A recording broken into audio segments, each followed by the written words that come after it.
गणेशाय नमः। श्री हरि जी की ध्रुव वर्देन अवतार की कथा। स्वयंभु मनु के पुत्र उत्तानपाद थे, जिनकी 2 रानियां थीं, एक सुनीति और दूसरी सुरुचि। छोटी रानी सुरुचि पर राजा का बड़ा प्रेम था।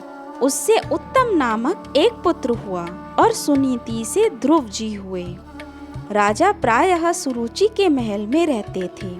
एक दिन राजा उत्तानपाद सुरुचि के पुत्र उत्तम को गोद में बिठाकर प्यार कर रहे थे।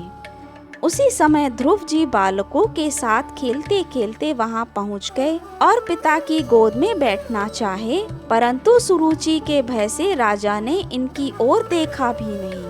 ये बालक थे, इससे सिंहासन पर स्वयं चढ़ सकते नहीं थे, अतः इन्होंने कई बार पिता को पुकारा, परंतु राजा ने तो ध्यान ही नहीं दिया।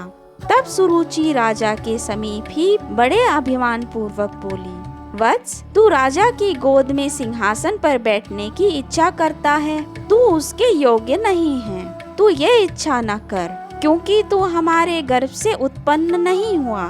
तू राज सिंहासन का अधिकारी तभी होता जब हमारे उदर से तेरा जन्म होता। तू बालक है, नहीं जानता है कि तू अन्य स्त्री का पुत्र है। जा पहले तप के द्वारा भगवान को संतुष्ट कर उनसे वर मांग कि मेरा जन्म सुरुचि से हो, तब हमारा पुत्र होकर राजा के आसन का अधिकारी हो सकता है। अभी तेरा या तेरी माँ का इतना पुण्य नहीं है। अपने और अपनी माता के विषय में ऐसे निरादर भरे और हृदय में बिंदने वाले विषैले वचन सुन ध्रुव जी स्तब्ध से रह गए और लंबी लंबी श्वासें भरने लगे। राजा ये सब देखते सुनते रहे, परंतु कुछ न बोले। बालक ध्रुव चीख मारकर रोते हुए अपनी माँ के पास आए। माँ ने ये दशा देख तुरंत गोद में उठा लिया। संग के बालकों ने समस्त वृत्तांत सुनाया। तब वह बोली, वत्स, तू किसी के अमंगल की इच्छा न कर। कोई दुख दे तो उसे सह लेना। सुरुचि के वचन बहुत उत्तम और सत्य हैं। वस्तुतः हम हतभाग्या ही हैं। ध्रुव ने पूछा, माँ, मैं और उत्तम दोनों समान रूप से राजकुमार हैं। तब उत्तम क्यों उत्तम है और मैं क्यों अधम हूँ? राज सिंहासन क्यों उत्तम के योग्य है और क्यों मेरे योग्य नहीं? सुनीति ने उत्तर दिया, पुत्र सुरुचि और उसके पुत्र उत्तम ने पूर्व जन्म में बड़ा भारी पुण्य किया है। इसी से वे राजा के विशेष प्रेम भाजन हैं, राज सिंहासन के अधिकारी हैं। पुण्य से ही राज सिंहासन मिलता है। यदि तुझे भी राज सिंहासन पर बैठने की इच्छा है तो विमाता ने जो यथार्थ बात कही है उसी का द्वेष भाव छोड़कर पालन कर और श्री अधोक्षज भगवान के चरण कमलों की आराधना कर।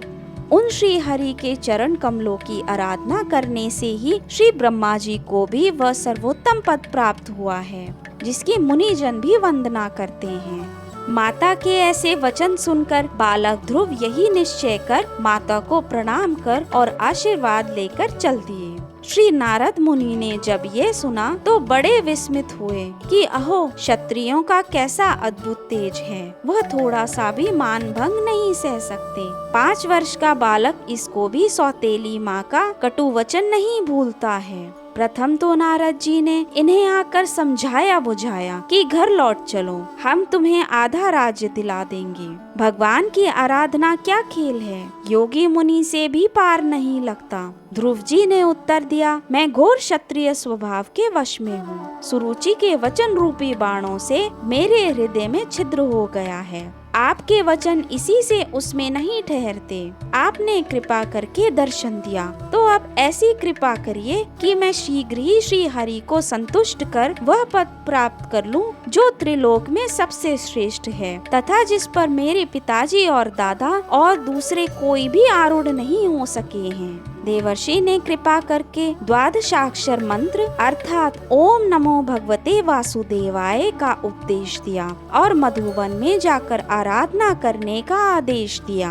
ध्रुव ने मधुवन में पहुंचकर आराधना प्रारंभ की। आराधना काल में ध्रुव ने शरीर निर्वाह 3 रात्रि के अंतर से केवल कैथा और बेर खाकर 1 मास व्यतीत किया। दूसरे महीने में 6-6 दिन के अंतर से सूखे पत्ते और घास खाकर भगवत भजन किया। तीसरे में 9-9 दिन पर केवल जल पीकर आराधना करते रहे। चौथे महीने में 12-12 दिन के अंतर केवल वायु पीकर भगवत ध्यान करते रहे। 5वें महीने में तो उन्होंने श्वास लेना भी बंद कर दिया। भगवान की अतिशय प्रबल माया ने इसी बीच विविध विघ्न किए, परंतु ध्रुव की ध्रुव निष्ठा के सामने उसे पराजित ही होना पड़ा।